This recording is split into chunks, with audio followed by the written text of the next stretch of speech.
les va? Muy buenas noches, muy buenas tardes, bienvenidas y bienvenidos a Sobre Ciencia, aquí en TV Ciudad, nuestra cita semanal con la investigación y el conocimiento que se desarrollan aquí en nuestro país, en Uruguay. Y hoy, como suele ser habitual, contenidos sumamente variados que tienen el punto en común, que es conocimiento que se genera o se va a generar en Uruguay. Por ejemplo, vamos a hablar de la Encuesta Nacional de Salud Bucal, vamos a conocer a un robot que persigue hormigas, vamos a empezar un ciclo que se detiene en los árboles que pueblan las veredas de nuestra ciudad capital, de Montevideo, y vamos a hablar de una innovación que nació con una pata en un estudio de grabación, con otra pata en un laboratorio de investigación y que hoy es un tratamiento médico que llega desde Uruguay a todo el planeta. Ni más ni menos que todo eso para este programa de hoy, que arranca con una invitación muy especial, porque nuestros amigos de Bardo Científico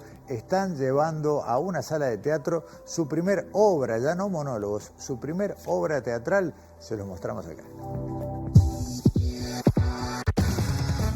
Todos los domingos de mayo, el colectivo Bardo Científico está poniendo en escena su primera obra de teatro, Nostrum Bardo. El lugar, Alejandría Café de las Artes, Gaboto 1384, Casi Guayabos. La obra se estrenó el año pasado con motivo de los 10 años de Bardo Científico, un colectivo integrado por investigadores, docentes y divulgadores de ciencia y tecnología que supo estar presente en la pantalla de Sobre Ciencia en numerosas oportunidades. Nostrum Bardo es una pieza teatral en formato vodevil, escrita de manera colaborativa por todos sus integrantes. A lo largo de la obra, la construcción de una cooperativa de viviendas para científicos se convierte en la excusa perfecta para hablar de ciencia, filosofía y sociedad, siempre con humor y picardía. Las entradas pueden adquirirse a través del sitio web masentrada.app. Va los domingos de mayo a las 20 en Alejandría Café de las Artes, Gaboto 1384, Montevideo.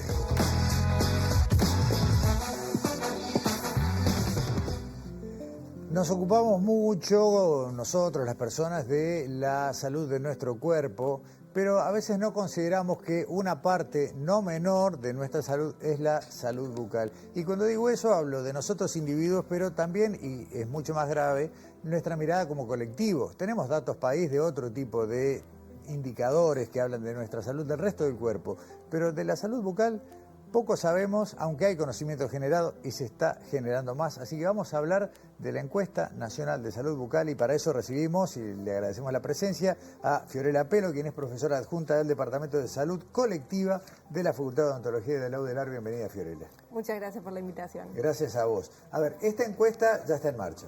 Sí. Desde el año 2025 empezamos con la ejecución en algunas ciudades del interior del país. Dentro de las 12 ciudades que fueron sorteadas del interior, ya estuvimos en 9, con una buena respuesta de la población, trabajando mucho en los equipos del territorio, los odontólogos que están haciendo el levantamiento de los datos, y ya iniciando en 2026 lo que es Montevideo y Canelones. Bien. ¿Cómo se desarrolla? A ver, ¿llegan, golpean? ¿Cómo es? Porque no es una encuesta solamente de llenar una planilla. No, la encuesta tiene dos partes. Una primera parte donde se visitan los hogares para conocer el sexo y la edad de las personas que viven en las manzanas que fueron sorteadas. Aleatoriamente fueron sorteadas las manzanas. Pero como nosotros no sabemos el sexo y la edad de quienes viven en cada vivienda, necesitamos esos datos para conformar la muestra, dado que la Organización Mundial de la Salud propone, según las patologías, el tramo de edad recomendado. Okay. Esa es la primera visita, donde un integrante de la casa dice quiénes viven ahí, el sexo biológico y la edad, y un teléfono de contacto. Perfecto, se genera una muestra, un padrón, y a partir de ese padrón de personas elegibles, según el sexo y la edad, se sortea una muestra, y es ahí que las personas son, en una segunda instancia, visitadas para la encuesta. O sea que en un hogar que vivan, por ejemplo, 4 personas, tal vez solo una sea estudiada para este relevamiento. Exactamente. Bien. ¿Y de ahí cómo sigue? Entonces vuelven al hogar. Segunda visita. Bueno, ahí son visitados por un odontólogo u odontóloga y el anotador. El equipo es de 2 personas que están identificadas, bien, tienen túnica, un chaleco, una tarjeta de identificación. Y ahí la encuesta se compone de 2 partes. Primero, un examen bucal que lo va a realizar el odontólogo, ¿sí? Le revisa la boca, utilizan una luz frontal que permite visualizar mejor y generar un diagnóstico más correcto. Y después una encuesta sociodemográfica para poder vincular el estado de nuestra boca con la forma en la que vivimos. Perfecto. O sea que es como si estuvieran en el consultorio, pero en la casa de la gente. Exactamente, eso es lo que hay que aprovechar también, ¿no? Porque los odontólogos que los van a visitar están capacitados para realizar esa actividad, pero son odontólogos y odontólogas. Y bueno, ya que están ahí en la casa visitando los hogares, ya que las personas nos brindan esa información que es tan valiosa para nosotros, aprovechar la instancia para evacuar alguna duda. En ningún punto sustituye una consulta odontológica, pero sí orientar sobre la calidad de la prótesis que están utilizando, si tienen alguna molestia, o bueno, ir orientando en términos generales un poco a forma de devolución de lo que nos están brindando. ¿Hasta cuándo están en territorio? Y esperemos que para lo que es Montevideo y Canelones, hasta junio, julio van a estar trabajando. ¿Y después? Y después, creo yo que va a ser como hasta septiembre, vamos a estar en Minas y Maldonado. Y después viene la etapa de procesamiento de los datos. Bien, ¿son esos 4 departamentos que van a recorrer? En este momento van a estar como en paralelo esas 4 ciudades en realidad. Ahí está, perdón, está bien. Sí, van a estar un poco en paralelo. De todos modos, la muestra tiene otros territorios. Son 12 ciudades del interior. Ajá. Que fueron Rosario, San José de Nueva Albesia, Yung, Mercedes, Salto, Bella Unión, Tacuarembó, Rivera y Río Branco. Minas y Maldonado, que fueron las del interior, que nos quedaron pendientes, porque por un tema estacional, porque ir a Maldonado de pronto en diciembre o bueno, en los primeros meses del año, febrero, marzo, no era lo mejor para encontrar a la población que allí vive. Es bastante distorsivo por la actividad. Exacto. Lo cierto es que es una muestra grande. ¿Cuántos casos necesitan para tener un muestreo sólido? El tamaño de muestra esperado es de 3.000 personas, 1.500 en el interior y 1.500 en lo que es Montevideo y zona metropolitana, que nosotros lo ampliamos a Canelones, la totalidad de Canelones. Vamos bien, en el interior ya estamos cerca de los 1.200 datos, considerando que todavía nos faltan 2 ciudades, tenemos esperanza de alcanzar ese tamaño muestral necesario para representar a la población uruguaya. ¿Para qué? ¿Para qué? Bueno, primero para conocer, para tener esa información que es muy valiosa. ¿Valiosa para quién? Para nosotros, comunidad científica, pero también para la población, para saber cómo son sus características, pero fundamentalmente para quienes toman las decisiones. ¿Sí? Entonces, bueno, siempre que se piensa en el diseño de políticas, tienen que estar siempre respaldadas con datos, con información más que con datos. Entonces, bueno, nuestra propuesta como Universidad de la República, esa es nuestra responsabilidad, en cierta medida, de brindar la información para que luego, y orientar para que luego quienes tomen las decisiones las tomen en función de la información, no en función del presentimiento o de la intuición, finalmente, de los actores políticos. ¿Esta es la segunda encuesta nacional? Sí, con características poblacionales y nacionales, sí. La anterior fue la de 2010-2011. Se hizo en el año 2010-2011. Los datos, antes de entrar en algún detalle de datos, digamos lo global, y comparado con otros países, ¿nuestra salud bucal cómo la definirías? ¿Buena, mediocre, mala? Bueno, está en consonancia con los países de la región. No todos los países realizan este tipo de encuestas porque implican un despliegue territorial y de recursos humanos, financieros y demás muy, muy profundo. Entonces no todos los países las tienen. Con Brasil, por ejemplo, que siempre trabajamos mucho en conjunto, los datos son similares. Uno puede decir, ay, Brasil nada que ver con Uruguay. Bueno, sí, la verdad que las características poblacionales y mismo de políticas públicas son bien distintas. Sin embargo, los datos son similares. Nos comportamos como la región, básicamente. Si nos vamos a comparar con países escandinavos, de repente capaz que los datos sí nos pinchan un poco. Ahora, yo cuando veía los números de la encuesta, claro, uno no puede verlo en absoluto, hay que compararlo, a ver si es razonable, pero que el 100% de los adultos tenga caries es como un montón. Es un montón. Igual voy a hacer una precisión metodológica. Sí. El indicador que se utiliza recoge experiencia de caries. Okay. Entonces, tanto que tú tengas una caries activa, digamos un agujero en el diente, una caries, o que tú tengas un diente restaurado, ¿sí? Por ejemplo, que tengas una resina, o que tú hayas perdido el diente por caries dental. El indicador ese reúne todo. Entonces, bueno, la gente dice, ay, pero yo no tengo caries y tengo... Bueno, no, es un indicador que recoge experiencia de caries. Bien. Ahora, que 3/4 partes de las personas que viven en Uruguay han perdido al menos un diente, también es otro montón. Sí, el tema de la pérdida dentaria, si bien no es una patología en sí misma, es la consecuencia de otras patologías como la carie dental y la periodontitis. Y el problema más grande, además del ejercicio mutilador en muchos casos, es la imposibilidad de la rehabilitación ante la pérdida dentaria. Eso es como la limitación más grande que tenemos. Claro, hoy hablábamos fuera de cámara, la limitante económica juega muy fuerte en el tema de la salud bucal. Claro, uno puede resolver sus problemas de salud bucal según su capacidad de pago. Esa es la realidad que el Sistema Nacional Integrado de Salud y el Sistema de Salud nos está ofreciendo en este momento. Hay algunas prestaciones que están incluidas y que uno, según el prestador al que pertenezca, puede acceder sin costo, o bueno, si es de un prestador público, o bueno, a bajo costo, digamos, en los prestadores privados, pero es una canasta muy básica, no está pensándose la rehabilitación. Para terminar, me vuelvo a quedar con 2 datos más. Me parecen preocupantes los datos de niños que tenían, estamos hablando, insisto, en datos de hace 15 años, pero mucha carie y mucho problema bucal. Sí, pasa algo ahí cuando cambian los niños más pequeños. Cuando pasamos a los 12 años hay como un bache ahí. Nosotros, a diferencia de la encuesta pasada, en esta misma encuesta nosotros vamos a tomar a los niños de 12 años, pero sí, más del 50% de los niños de 12 años de la encuesta anterior tenían caries. Pero cuando pasamos al tramo siguiente, que eran las personas jóvenes, entre 15 y 24 años, estamos en el 81%. Entre los 12 y los 15 y 24, ahí en ese momento que es la adolescencia, pasa algo que subimos un montón la prevalencia. Esto acá se puede disparar otra entrevista, ¿no? ¿Por qué pasa eso? Hábitos, tipos de consumo, de cosas que pueden hacer mal, pero por ahora la dejamos acá, Fiorella. Vamos a seguir con estos temas. Hablamos también que los datos van a estar para el año que viene, pero en la medida de lo posible, si algo se puede adelantar este año, estás invitada nuevamente. Vamos a hacer una fuerza. Vamos a pedirle a Ramón, que ve mucho este programa, es muy fan, que es el estadístico que trabaja en el equipo, también director responsable de la encuesta, que bueno, que haga una fuercita para tener un resumen. Que nos tiene un anticipo. Exactamente. Fiorella Pero, muchas gracias por esto, y bueno, la invitación a la gente que le toque, cuando le golpeen la puerta, que participe, que los datos son buenos para todos. Sí, por favor. Muchas gracias. Muchas gracias, a las órdenes. Pausa y ya volvemos aquí en Sobreciencia con Daniela y con Alexandra.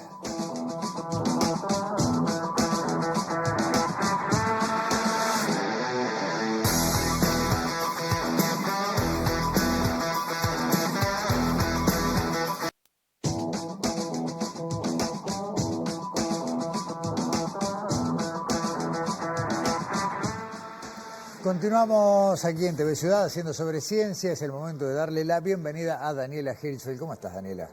Bien, Gustavo. Bueno, vamos a hablar hoy de alguien, vamos a personificarlo. Mirá, una presencia. Exacto, que nos acompaña cuando caminamos por las calles de Montevideo. Cada vez caminamos menos. Sí, es cierto. Pero ellos están ahí y nos acompañan en esos pasos urbanos. Y a veces se hacen ver, ¿no? Totalmente, en algunos momentos del año. Seguramente nos acordamos de ellos cuando, y acá empieza un poco el spoiler, cuando tropezamos con alguna raíz, cuando viene alguna pelusa, cuando nos molestan de algún modo. Estamos hablando de los árboles que están en las veredas de la ciudad, pero que más allá de esos recuerdos no tan agradables, los árboles urbanos tienen una función muy importante. No sería lo mismo las tardes de verano o las mañanas de verano sin ellos, sería mucho calor. A ver, en algún momento en este programa hablamos, por ejemplo, de cómo una vereda bien arbolada tenía una temperatura distinta en la ciudad, ¿no? Exactamente, exactamente. También influyen en la contaminación del aire, porque por supuesto son pulmones que limpian el aire de la ciudad, que generalmente está muy contaminado. También incluso hasta reducen el ruido urbano, ¿no? Yeah. Entonces, bueno, serían otras las ciudades donde viviríamos si no estuvieran esos árboles urbanos, más allá de eso.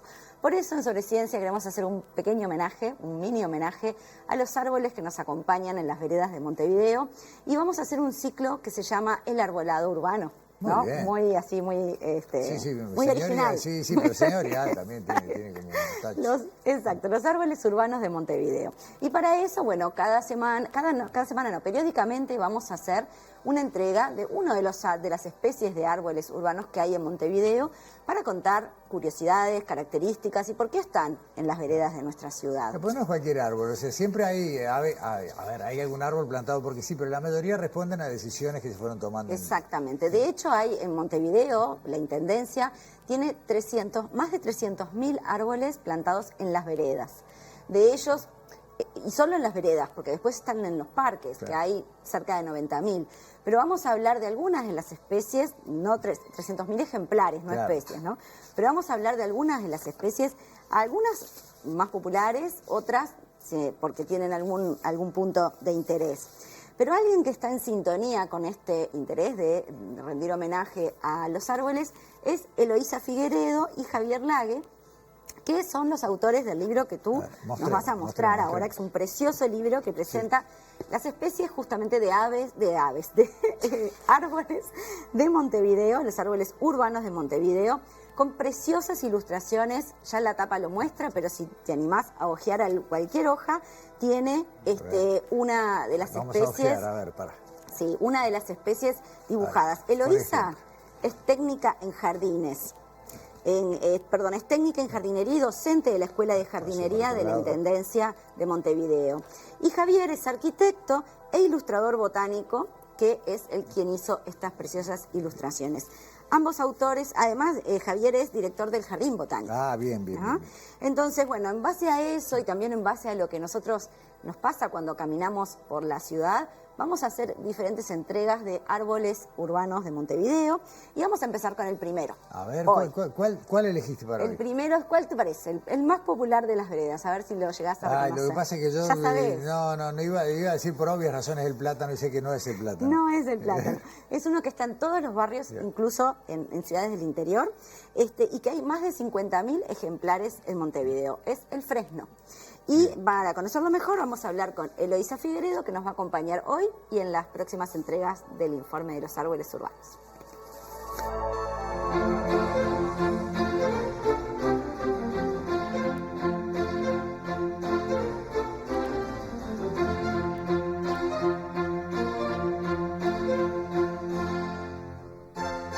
Estamos aquí al pie de un fresno, que es uno de los árboles más plantados en las veredas de Montevideo. Alrededor del 20% de los árboles, según los últimos datos disponibles, son fresnos.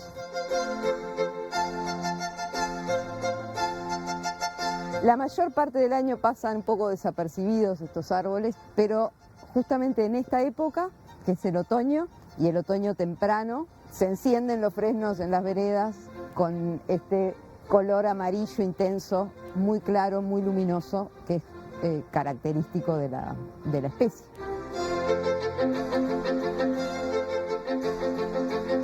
Esto es una hoja de un fresno, llamamos hojas compuestas, a estas hojas que están formadas a su vez por hojas, pero esto es una única lámina dividida.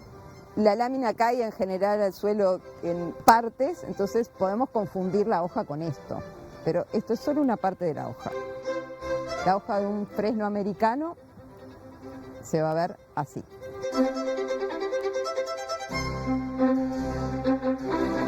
Estos son los frutos, que son unos frutos que parecen como un remo de una canoa, ¿no? Esta estructura aplanada, que le llamamos ala, le sirve al árbol para dispersar sus semillas lejos de la planta madre. Estos frutitos quedan en el árbol bastante tiempo, entonces en invierno, cuando los fresnos ya no tienen hojas, los podemos identificar porque tienen manojos de estos frutos colgando de las ramas. Se preguntarán por las flores. Bueno, tenemos los frutos, ¿dónde están las flores? Las flores del fresno pasan totalmente desapercibidas, se confunden con la brotación de las hojas en primavera, pero son un poquito anteriores. Son unas flores muy pequeñitas, sin pétalos, no dicen nada, son algo verde pequeñito ahí, que si no vamos con lupa no la vamos a identificar.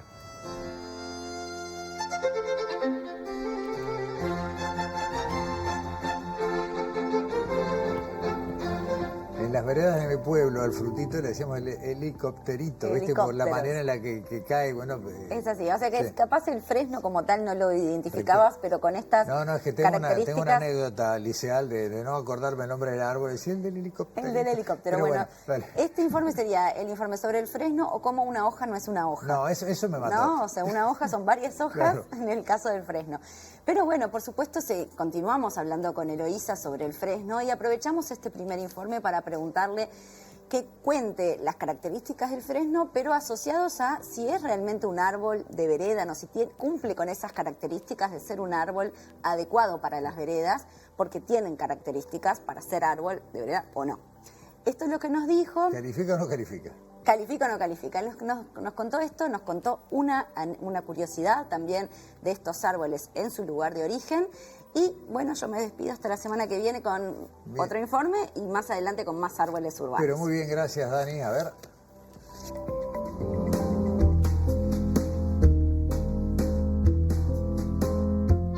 Para elegir especies apropiadas para las veredas, lo que se busca son árboles que resistan bien las condiciones adversas del medio urbano, por ejemplo, la polución.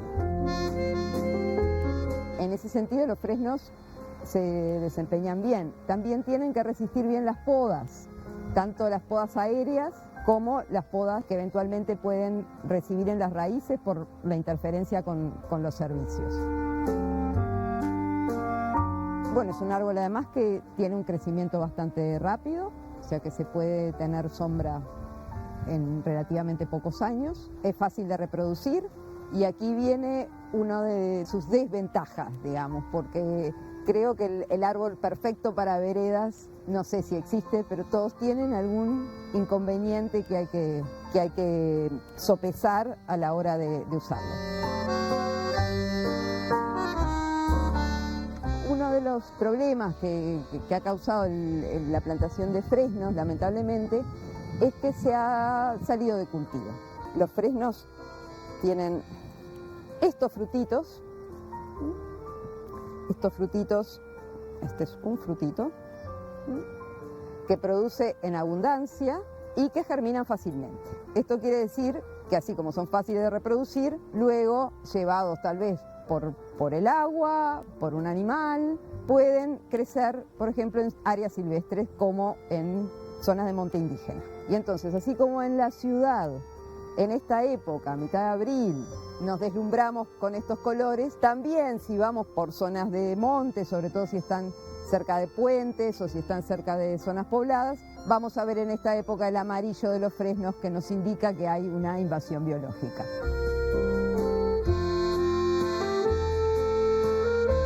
El fresno también es mal visto a veces por esa capacidad que tiene de salirse de cultivo.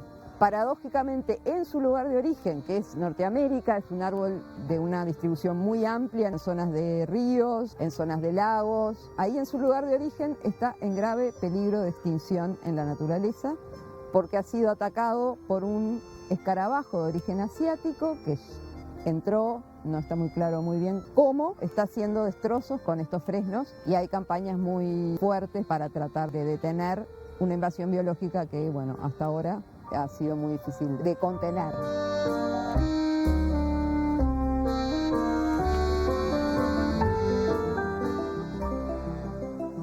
Yo les voy a contar algo. Sé que Alexandra Perrone, a quien vamos a presentar ahora, la incomoda es cuando yo empiezo a juntar una nota con la otra, ¿no? Entonces yo hablo de los árboles, hablo de las hormigas que suben por el árbol y le digo a Alexandra, vamos a hablar de hormigas, ¿cómo andás? ¿Cómo andás? No, pero no está tan mal. No está tan mal, bueno, qué suerte. Tiene que Está, ver está este bien. lindo informe sobre el fresno, tiene algo que ver, le buscamos la vuelta. Le buscamos la como vuelta, siempre. está bien. El conocimiento científico siempre está en todo nuestro día a día y en todo lo que presentamos en Sobre Ciencia. Bueno, yo voy a hablar de un proyecto de grado, que estos que tienen mucho valor y que fue presentado en Ingeniería de Muestra. El año pasado. El año pasado, y quien va a Ingeniería de Muestra, esta feria científico-tecnológica interactiva, que bueno, que nos maravilla cada vez que vamos, ¿no? Siempre está detonada de gente, además, porque Sí, está buenísimo. pero además eso. nos maravilla porque, bueno, son proyectos de grado de diferentes áreas dentro de la ingeniería, de la Facultad de Ingeniería. La feria es organizada por la Fundación Julio Ricaldoni y la Facultad de Ingeniería, y siempre nos sorprenden. Y bueno, una de las cosas que se presentaron fue el oso hormiguero. un robot que busca perseguir hormigas para detectar dónde está el hormiguero. Y bueno, nosotros para conocer sobre este informe hablamos con, o sea, los que ahora ya están recibidos como ingenieros en computación, Lucía de Oliveira, Mauricio Beruá y Eduardo Gastelú. Lucía no estaba en Uruguay cuando fuimos con el equipo de rodaje sobre ciencia de la facultad, pero sí hablamos con Mauricio y con Eduardo, que nos cuentan en qué consiste este oso hormiguero, que no se parece mucho a un oso, pero ya lo vamos a ver. Pero es hormiguero.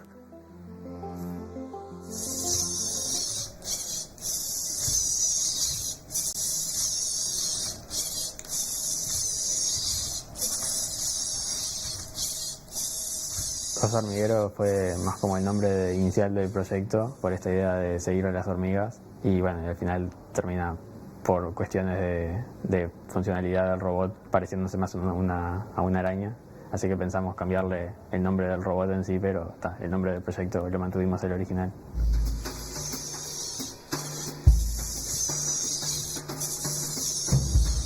Este proyecto del oso hormiguero surge principalmente del problema que tiene el sector agrícola en el país para combatir, en este caso, las plagas que son las hormigas en los cultivos. Y la idea del proyecto de los hormigueros surge, como hacen los osos hormigueros, para seguir las hormigas y tratar de encontrar una solución distinta a los pesticidas, o por lo menos más controlada que los pesticidas, para seguir a estas hormigas hasta el hormiguero mismo y utilizar pesticidas más localizados y no en todos los cultivos enteros.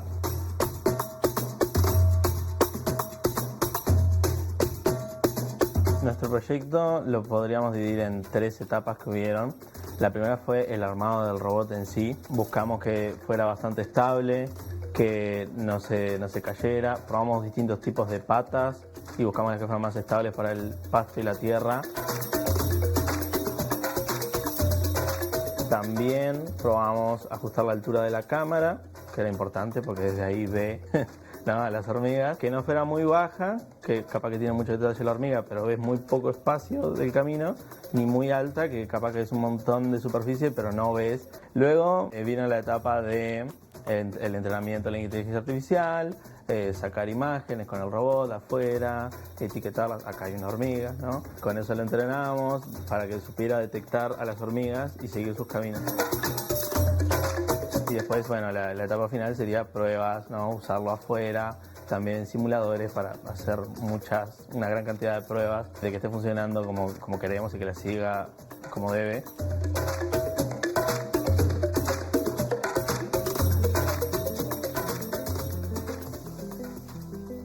Es un oso hormiguero que parece una araña, pero es un robot. Una araña, dijeron todos, ¿no? Claro. No, pero qué espectacular. Sí, bueno, y este objetivo a largo plazo, obviamente, ¿no? Pero estos proyectos de grado que dejan el camino abierto a seguir investigando y sobre todo a esto que nos cuentan también en la segunda parte del informe, y es cómo lo programaron a este robot y cómo también innovaron en programarlo así para que, bueno, que se pueda seguir usando Aparte, tipo de... Es el drama de siempre. Veo el camino de hormiga, pero no encuentro el nido, es lo que te dice todo el mundo. Claro, sí, bueno, justamente para reducir la dependencia de pesticidas, claro, ofreciendo una alternativa que es más amigable con el ambiente, ¿no? Y bueno, nos cuentan justamente en la segunda parte del informe que hay que aclarar que ganaron el segundo premio porque en la ingeniería de muestras todos los proyectos concursan, ganaron el segundo premio del Instituto de Computación, además, me mostraron incluso el diploma, muy orgulloso de ellos. Merecido, no me doy cuenta del resto, pero este es premiable, sin duda. Sí, bueno, y nos cuentan cómo lo programaron y bueno, cómo innovaron en esto de programar este robot para buscar las hormigas, el nido de hormigas.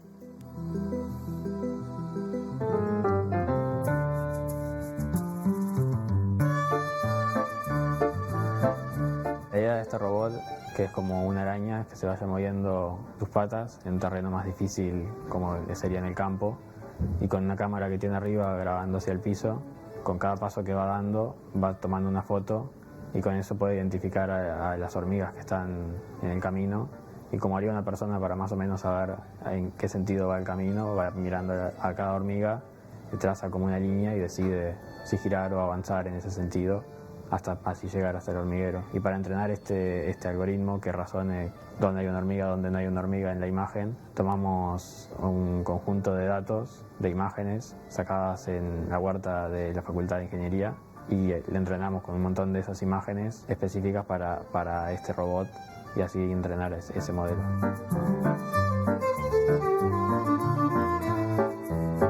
Bueno, los resultados que llegamos con este proyecto fue obtener una solución que cumpla nuestro objetivo principal, que era el de seguir las hormigas, y también conseguimos otro objetivo adicional, que fue explorar esta idea de cómo detectar a hormigas en la imagen, que tenía una importancia más académica, si se quiere, que no es un problema muy tratado académicamente, por lo menos en entornos reales. Normalmente el trabajo más común es en entornos de laboratorio, o sea, una hormiga en un fondo blanco. Entonces, este es un buen comienzo que se puede ser tomado por otros proyectos para seguir avanzando, expandiendo nuestro conjunto de datos y generar nuevos proyectos.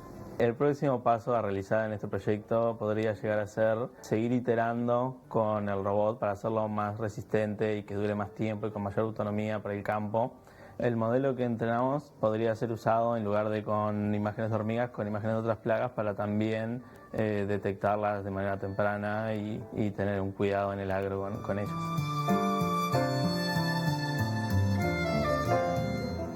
Otra modificación que le pueden hacer, además de las que decían que son estoy de acuerdo, es vertical, porque a veces vas siguiendo las hormigas, llegas a una pared, ves que las hormigas suben y bajan del otro lado. Bueno, hablar con la gente del Instituto de Computación de Facultad de Ingeniería.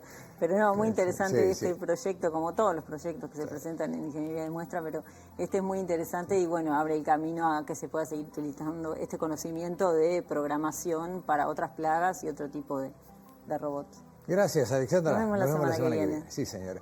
Pausa nuevamente sobre ciencia. A la vuelta nos acompaña aquí en estudios el doctor Daniel Drexler.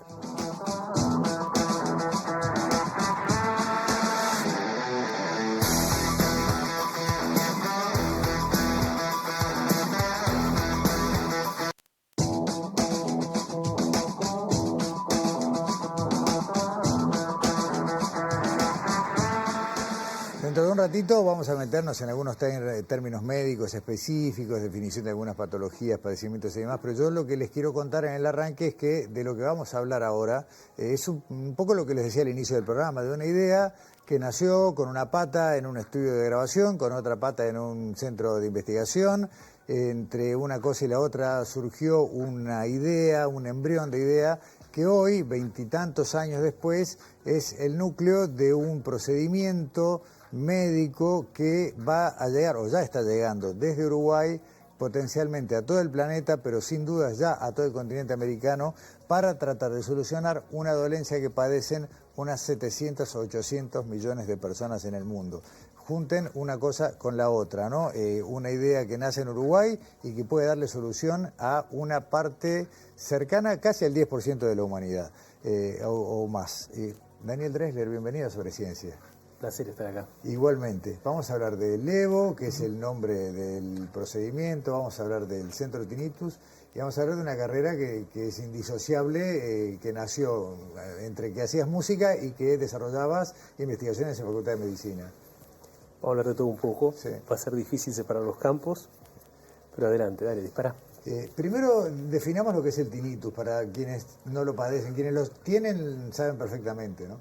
Tinnitus es escuchar un sonido dentro de la cabeza que no tiene relación con ningún sonido que esté en el entorno. O sea, es algo que existe solo dentro de la cabeza del paciente y es un sonido sin contenido semántico, ¿no? Si tiene contenido semántico es una patología ya de otra índole, es una patología de índole psiquiátrica.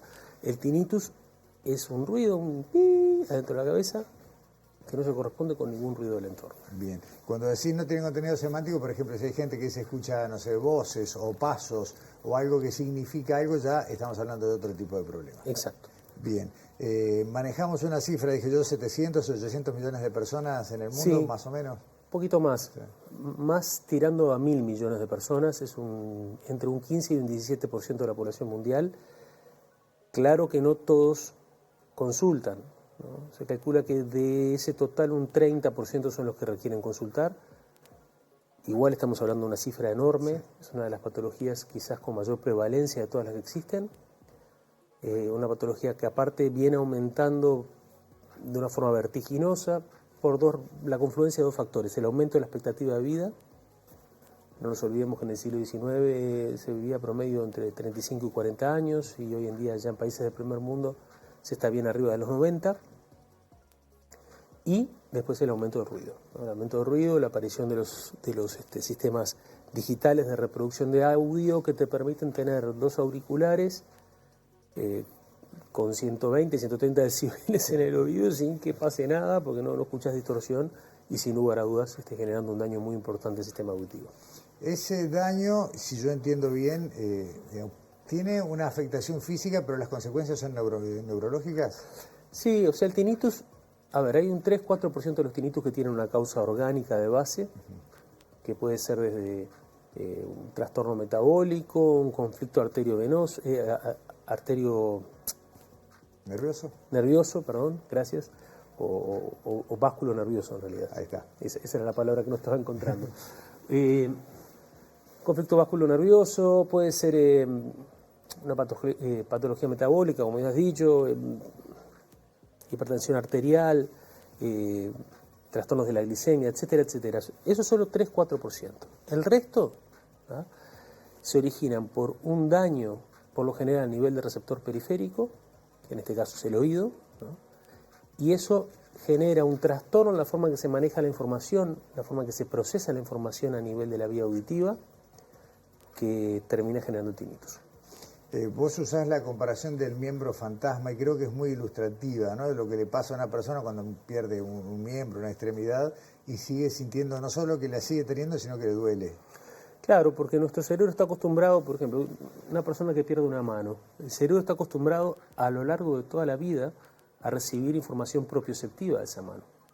Cuando esa información no llega, las neuronas que estaban dedicadas a recibir esa información, el cerebro las empieza a poner más excitables para recibir información que no está llegando y en determinado momento las lleva a un nivel de excitabilidad tan alto que las neuronas empiezan a descargar espontáneamente, ¿no? Y eso, el cerebro recibe la información y dice, bueno, ahí está la mano y en definitiva el paciente siente dolor en una mano que no tiene.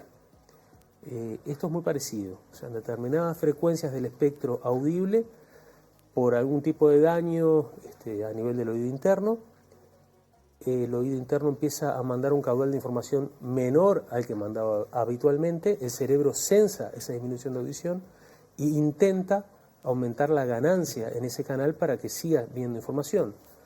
Y de esa manera grupos neurales que están en ese canal de información empiezan a aumentar su patrón de descarga espontánea, empiezan a descargar aún en ausencia de sonido en el exterior. ¿Coincide con que uno, digamos, por naturaleza pierde la capacidad de recibir determinadas frecuencias y las compensa o no es exactamente eso? No entendí la pregunta. Claro, hay gente, por ejemplo, que dice que cada vez escucho menos sonidos agudos.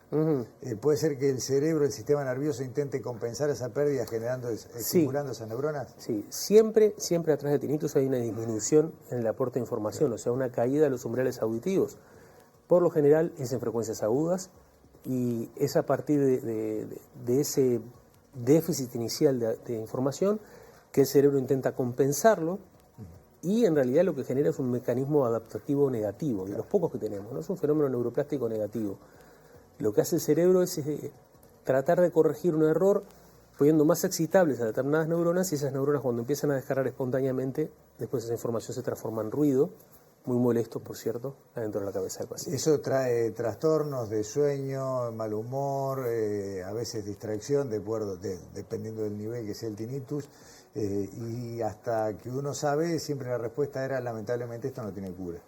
Sí, yo siempre digo que mi trabajo en los últimos 20 años siempre se ha enfrentado de entrada con un paciente que llega después de haber recibido la opinión de 3 o 4 colegas médicos que le dijeron, bueno, mira, esto no tiene cura. Y en realidad, ninguno de los dos extremos, esto no tiene cura, ni el extremo, esto tiene una cura mágica, son válidos.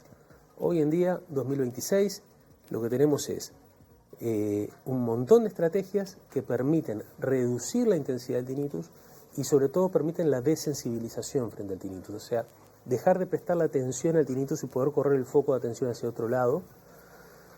Esas estrategias son cada vez más eficientes y a esta altura la palabra cura en tinnitus en cierta medida se empieza a igualar a la palabra compensación.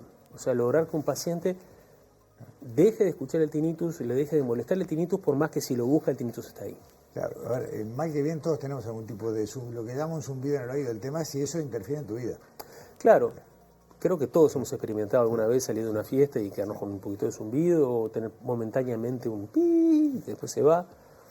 El problema es cuando eso empieza a ser constante, ¿no? Cuando está todo el tiempo ahí y empieza a afectar la calidad de vida, y la afectación de la calidad de vida es en múltiples planos, ¿no? Como decías recién, puede afectar el sueño, puede afectar el humor, puede afectar la capacidad de atención, puede generar trastornos que lleven a hacer la vida bastante complicada. Entonces, por eso es muy importante una intervención médica temprana, ¿no? Y es fundamental que esa intervención médica sea una intervención médica que busque la compensación. Que repito, en tinnitus cada vez más se habla de cura como sinónimo de compensación. Daniel, estabas, vuelvo al inicio, estabas por un lado trabajando en tu primer disco, por otro lado trabajando en el ámbito de Facultad de Medicina en el Prioimbio, y tal vez los dos ámbitos, el estudio de grabaciones y lo que estabas investigando, prendieron una idea. Hay un tercer ámbito que es también igual de importante, y es que yo estaba trabajando en el consultorio otorrinolaringológico de mis padres. O sea, mi padre Gunter y mi madre Lucero, los dos eran otorrinos. Trabajábamos con Jorge juntos dentro de ese mismo lugar. Y entonces yo recibía a todos los músicos de Montevideo que venían a decirme, che, tengo un zumbido, Dani, ¿qué se puede hacer? En simultáneo estaba mezclando un disco, mi primer disco, La llave en la puerta, en el año 98, y haciendo una tesis de maestría en sistema auditivo en la Facultad de Medicina, en el Laboratorio de Neurociencias, con el doctor Beluti y la doctora Pedemonte. Y entonces en ese contexto fue que hubo un fenómeno psicoacústico mientras mezclábamos el disco. Es un fenómeno psicoacústico un poquito complejo, así que no me voy a dedicar a explicarlo ahora acá, pero la confluencia de estar recibiendo personas que tenían esa necesidad, con estar estudiando el sistema auditivo bastante en profundidad, y con lo que me pasó en el estudio, bueno, hizo que apareciera esta idea, que es un protocolo de estimulación acústica para tratamiento del tinnitus. Y como yo estaba en un laboratorio de neurociencias que trabajaba audición durante el sueño, mis jefes de tesis me dijeron, che, ¿por qué no lo hacemos esto durante el sueño? Y ahí surgió el protocolo global que estamos usando hoy en día, o sea, las primeras versiones en el entorno del año 2001 de estimulación acústica durante el sueño. Ese protocolo empezó a dar resultados muy llamativos, los presentamos en congresos en el primer mundo, y bueno, ahí surgió el interés de un hospital muy grande de Estados Unidos, el Hospital Cedars-Sinai de Los Ángeles. La ANI financió.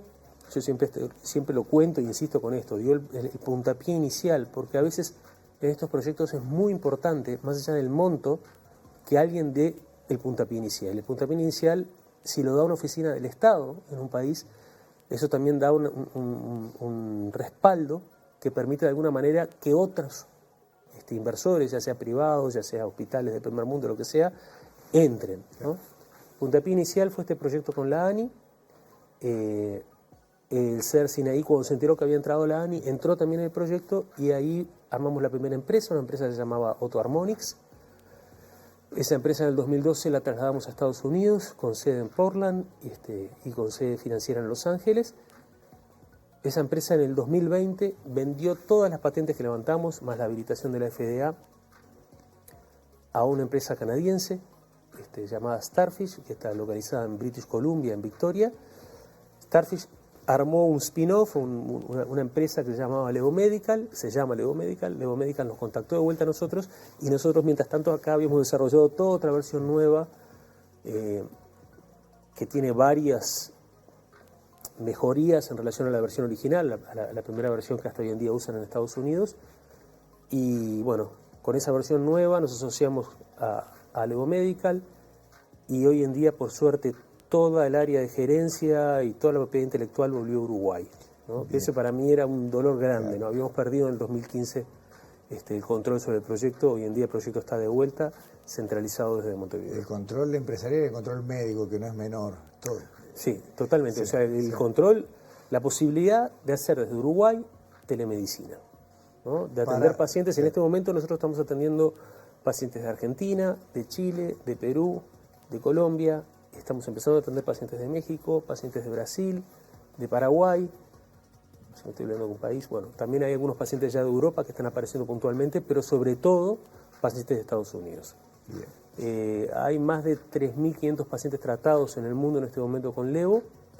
Y 3.500 es un montón. Es un número. Déjame pedir una placa con una pequeña síntesis de algunas de las características de levo, porque en definitiva hablamos de cambios neuroplásticos, hablamos de la reducción acústica, el tratamiento acústico, la receta acústica individualizada, y después te voy a pedir la explicación de cada momento, y resultados de reducción de hasta un 80%. ¿Por qué hablamos de cambios neuroplásticos, Daniel? O sea, el resultado es lo que el cerebro consigue adaptarse a la estimulación que va recibiendo. A ver, la neuroplasticidad es una maravilla que tenemos como especie, que es la que nos ha permitido desarrollar el nivel de inteligencia que tenemos y adaptarnos a todo el globo. Fíjate que Homo sapiens abandonó el Cuerno de África hace 80.000, 90.000 años y hoy en día está presente en absolutamente todo, para bien y para mal, ¿no? Para bien y para mal. Presente en todo el planeta. Eso es por nuestra enorme capacidad, la enorme capacidad que tiene nuestro cerebro, nuestro sistema nervioso central, de adaptarse a situaciones nuevas. ¿Tá? Y eso se produce a través de la neuroplasticidad. El tratamiento del tinnitus, durante mucho tiempo lo que hizo fue tratar de enmascarar el síntoma nomás. Entonces lo que se hacía era poner, por ejemplo, un ruido en un auricular para que el paciente no escuche tinnitus mientras escuchaba ese ruido. Pero cuando se sacaba el auricular, el ruido estaba ahí presente. Nosotros empezamos desde el 2001 con un paradigma diferente, que es un paradigma de intentar generar cambios en la forma en que la red auditiva procesa la información y que esos cambios, una vez que se obtienen, sean permanentes. Y, bueno, nos fue bien, tuvimos suerte, nos dimos cuenta en el 2003, 2004, que varios pacientes que ya veníamos viendo de hace 3, 4 años atrás, una vez que terminaban el tratamiento de un año, quedaban en un nuevo nivel de procesamiento a nivel de la red que permitía que el tinnitus estuviera significativamente más bajo y que también el paciente quite el foco de atención de donde estaba el tinnitus. La reducción, digamos, son escalas distintas, en decibeles tiene un volumen, pero para que se entienda mejor, hablamos de un 80% lo que obtuvimos en los primeros estudios clínicos que publicamos en el 2016 en el International Journal of Audiology en Gran Bretaña, que se fue como un paper así que dio un golpe grande, fueron 14,1 decibeles de bajada. La escala de decibeles, cada 6 decibeles, cuando uno baja 6 decibeles es como bajar el volumen a la mitad, ¿no? Ahí está. Entonces, si vos bajas 14,1 es como bajar un 80%. O sea, del 100% de sonido que tenías antes de arrancar el tratamiento, quedaste con un 20%. O sea, si la perilla estaba en 10, la bajaste a 2. Eso, sí, bueno. No, para asociarla con la radio, no, está buenísimo, ¿no? Pero está el chiste ese siempre decir que basta 11, ¿no? Pero claro. No sé si la conoces ese. No importa, es un chiste de músicos. De Spinal Tap, de la famosa película. Bueno. Perdón, ya que te corté, aprovecho para pedir que veamos mientras vamos viendo la otra placa, mientras seguimos hablando. Dale. Sí. Y estabas contando, hablábamos de la reducción y ahí está, tenemos por un lado la reducción del 80%, que es lo que veníamos comentando, la tecnología que tiene patentes y aprobación de FDA, todo esto, insisto, le quiero decir de nuevo, nació y se desarrolló en Uruguay, o sea, todo esto se consiguió desde acá. Después te voy a preguntar antes de irnos sobre el uso que se abre ahora de inteligencia artificial, pero me quedo en la receta acústica, que fue el otro que nombramos. Ustedes le diseñan el sonido que cada individuo necesita. A cada paciente le diseñamos sonido individualizado porque no hay dos tinnitus iguales. El tinnitus vendría a ser como una especie de huella dactilar acústica, ¿no? Nosotros, los primeros 4 o 5 años de proyecto, yo particularmente me dediqué a estudiar qué era lo que escuchaban los pacientes. Corría con la ventaja de que me llegaban músicos, entonces los músicos me decían muy bien, me decían, tengo la de la octava de arriba, con una quinta justa y una octava y un poquito de ruido blanco atrás. Entonces, bueno, fuimos armando todo un sistema que hoy ya está en su versión 70, ¿no? Pero que está muy bien calibrado, muy precisamente calibrado y que nos permite fácilmente, con un técnico entrenado, llegar en 10-15 minutos a encontrar qué es lo que escucha el paciente y poder eso transformarlo en una receta y cargarlo en un dispositivo móvil para que el paciente se estimule. Finalmente, y ya nos refuimos de tiempo, pero no quiero dejar de meter un comentario extra porque lo que sigue ahora es, está en proceso de construcción una base de datos que tal vez pronto sea la más grande del mundo en materia de tinnitus y la posibilidad de usar herramientas. Por un lado, lo veíamos en la placa, inteligencia artificial, análisis estadísticos y el potencial para seguir desarrollando capacitaciones de posgrado, ¿no? Aspirantes estudiantes que puedan hacer maestrías, doctorados a partir de estos datos que ustedes están guardando. Vengo en este momento de juntarme con la gente de Facultad de Medicina de la Fundación Manuel Pérez, del proyecto de investigación biomédica, del cual yo egresé también, o sea, yo soy parte de ese proyecto. Y yo les comentaba que nosotros en los últimos 5 años hicimos 4 tesis de grado en la Universidad Queen Mary University de Londres, con estudiantes de allá, ¿no? Y que, nada, que mi aspiración, esto es una locura, estamos trabajando con Londres y no estamos trabajando con los colegas que tenemos en Montevideo. Yo creo que rápidamente vamos a empezar también a hacer tesis de grado y ojalá también tesis de doctorales con esta enorme base de datos, porque la base de datos que tenemos recolecta mucha información, la recolecta de una forma muy organizada, y para quien está haciendo investigación biomédica siempre es un gran drama cómo consigo la información, cómo armo los protocolos, o sea que estamos con una situación que tiene un potencial enorme y obviamente me gustaría sacarle el jugo acá en Uruguay, en Montevideo. Daniel, siempre nos quedan 40 preguntas, pero no nos queda más tiempo. Te quiero dar el presente de Ística Objetos, que tiene que ver con esta, acá estamos viendo, la semana pasada era un mousepad, ahora tenemos las tazas del 6º año de Sobreciencia en TV Ciudad. Esto no se vende, esto no se compra, son simplemente los objetos que Ística diseña para quienes nos visitan en estudios. Bueno, muchísimas gracias, felicitaciones por el programa. Ni que hablar que para los que estamos en el mundo de la ciencia, en un país del tercer mundo, entendemos rápidamente la importancia que tiene que se comunique a la sociedad cuál es la importancia de la ciencia, y en ese sentido el aporte que están haciendo ustedes es muy importante. Y el aporte nuestro es contarle a la gente casos de éxito de la ciencia que los tenemos en Uruguay y que todavía tiene mucho por delante. Gracias por venir, Daniel. Muchísimas gracias. Hasta pronto. Cerramos Sobre Ciencia ya mismo y nos vemos acá en TV Ciudad de nuevo la semana que viene. Muchas gracias.